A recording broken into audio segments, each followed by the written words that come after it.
বেনাপোল এবং আখাউড়া স্থল বন্দর দিয়ে আমদানি রফতানি এবং পাসপোর্টধারী যাত্রী আসা যাওয়া স্বাভাবিক রয়েছে। সাম্প্রদায়িক ইস্যু বন্ধুত্বপূর্ণ দেশ দুটির বাণিজ্যিক সম্পর্কে প্রভাব ফেলবে না বলে আশা ব্যবসায়ীদের।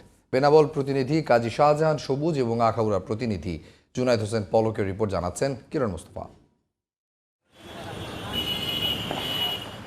সংখ্যালঘু ও ইসকন ইস্যুতে ভাটা পড়েছে বাংলাদেশ ভারত সম্পর্কে, যার প্রভাব পড়েছে আমদানি রপ্তানিতে।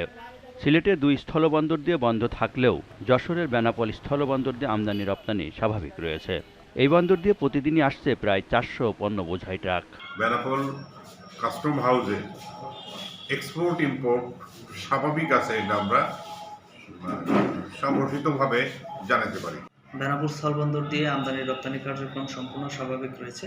গত 3 দিনে প্রতিদিন গড়ে প্রায় 400টি ট্রাক আমদানি হয়েছে এবং প্রতিদিন গড়ে প্রায় 150টি ট্রাক রপ্তানি হয়েছে। দুই দেশের মধ্যে রাজনৈতিক টানাপোড়েন চললেও আমদানি রপ্তানির পাশাপাশি স্বাভাবিক রয়েছে যাত্রী আসা যাওয়া। একজন ডক্টর, আমি এখানে আমার যে পেশেন্ট যে ছিল তাকে দেখতে এসেছি, আর এখানে চলাচলের জন্য কোনো অসুবিধা নেই। আমার বাড়ি ইন্ডিয়াতে, আমি ইন্ডিয়া থেকে বাংলাদেশের রেগুলার প্যাসেঞ্জার যাতায়াত করি, কাজ করি, তো আমার সেই তুলনায় কোনো সমস্যা আজ পর্যন্ত আমি সম্মুখীন হইনি। সচল রয়েছে ব্রাহ্মণবাড়িয়ার আখাউড়া স্থলবন্দরও। যাত্রী ও ট্রাক কাভার্ড ভ্যান চলাচল স্বাভাবিক রয়েছে। এখনো পর্যন্ত যাত্রী পারাপার স্বাভাবিক রয়েছে। কোনো ধরনের হ্যারাসমেন্টের আমরা তথ্য পাইনি, যাত্রীর কাছে কোনো অভিযোগ পাইনি এখন পর্যন্ত। সাম্প্রদায়িক ইস্যু বন্ধুত্বপূর্ণ দুই দেশের বাণিজ্যিক সম্পর্কে প্রভাব পড়বে না, এমনটাই প্রত্যাশা ব্যবসায়ীদের। কিরণ মুস্তফা, জিটিভি নিউজ।